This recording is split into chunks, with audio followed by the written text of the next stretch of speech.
Bonjour à tous, dans cette vidéo nous allons nous focaliser sur le métabolisme des lipides et plus précisément sur certains aspects du métabolisme des acides gras. Dans l'épisode sur le cycle de Krebs, nous avions vu que le pyruvate n'était pas le seul composé pouvant donner de l'acétyl-CoA.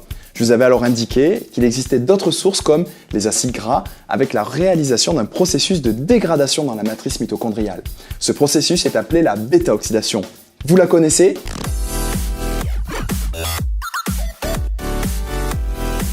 Les acides gras proviennent d'un tissu de réserve appelé tissu adipeux blanc. Il est constitué de cellules qui stockent dans leur grosse vacuole des triglycérides. Alors je vous rappelle qu'il s'agit de molécules constituées de glycérol, ici en bleu, estérifiées par 3 acides gras en jaune.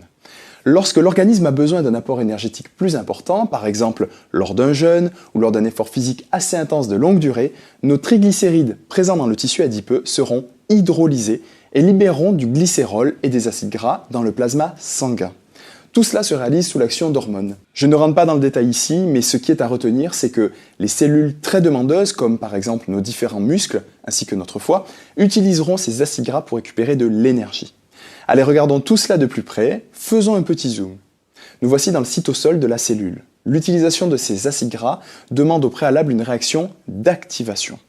Et cette réaction se déroule en 2 étapes au niveau de la membrane mitochondriale externe. Première réaction.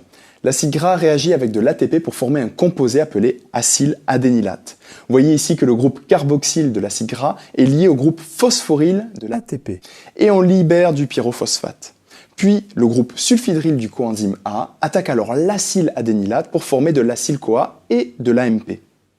Ainsi, d'un point de vue général, à partir de notre acide gras, nous formons de l'acyle-CoA.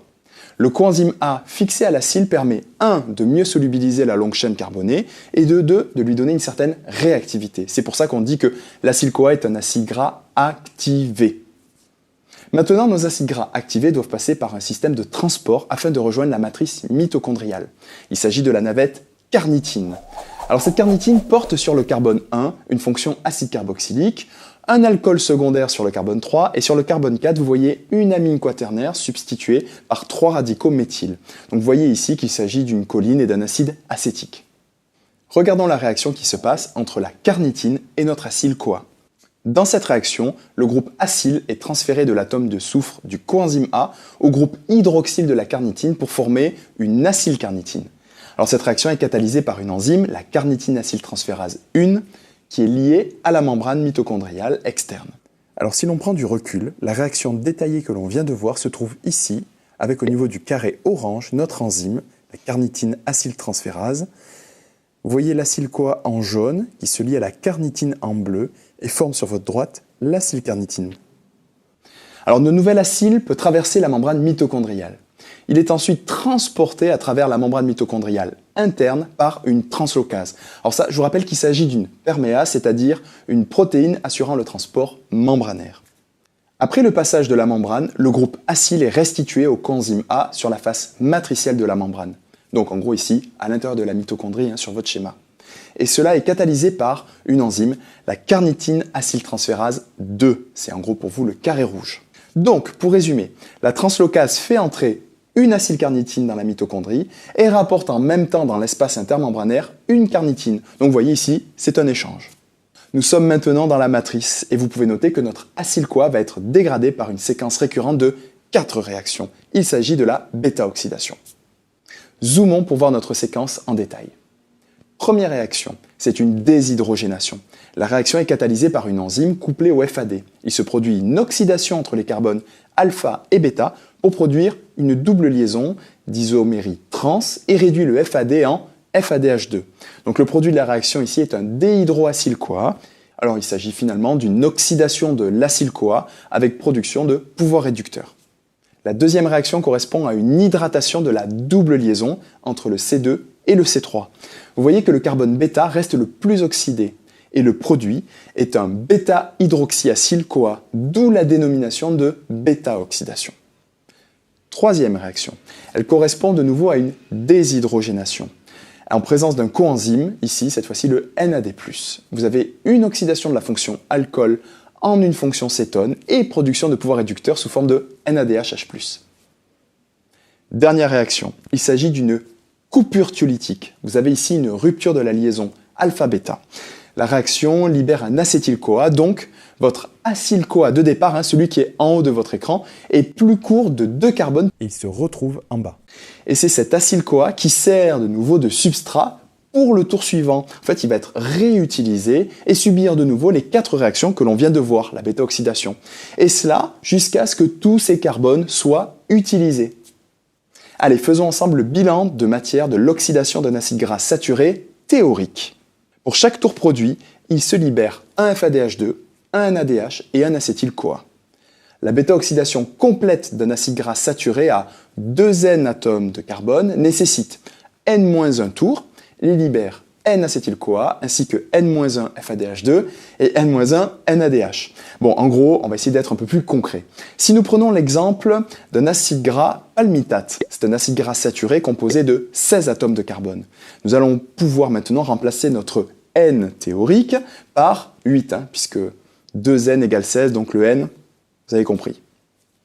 Alors cela donne pour une oxydation complète 7 bêta-oxydation et libère 8 acétyl-CoA, 7 FADH2 et 7 NADH H+.